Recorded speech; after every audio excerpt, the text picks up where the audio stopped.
Aimez-vous comment est le film d'horreur japonais? Personnellement, je les trouve moins sanglants que ceux des Américains, que j'adore aussi, hein. Mais les Japonais, je les trouve tout simplement plus psychologiques. Donc la peur n'est vraiment pas la même. Du moins, c'est ce que je ressens quand je regarde dans The Ring ou Underwater. Mais je me suis quand même posé une question. Est-ce que ces films sont tirés d'histoires vraies ou est-ce juste des légendes pour effrayer les gens? Bonjour, laissez-moi vous raconter la légende urbaine japonaise qui a inspiré le film The Ring.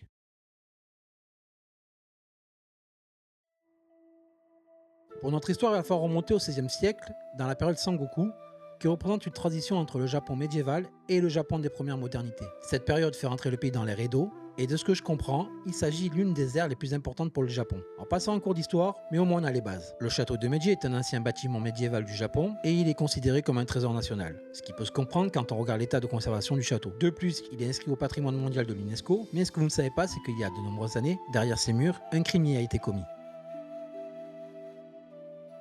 Un samouraï du nom de Tessa no Yame est tombé en amour de sa servante Okike. Il désire que Okike devienne sa maîtresse. Le problème, c'est que pour Okike, l'attirance n'est pas réciproque, et cela rend Tessan fou de rage. Mais bon, comme tous les samouraïs, Tessan ne lâche rien et élabore un plan pour attirer Okike dans ses bras. Ce que je voulais vous dire, c'est que dans cette partie, comme beaucoup de fois dans les légendes urbaines, plusieurs versions s'affrontent, mais le principe reste le même.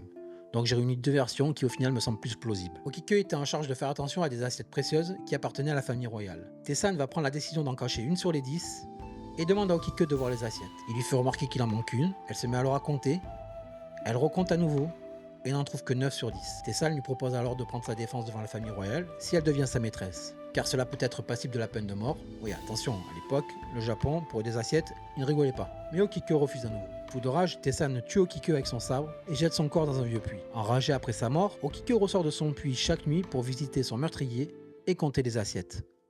1, 2, 3, 4, jusqu'à 9, et elle se met à crier et à pleurer.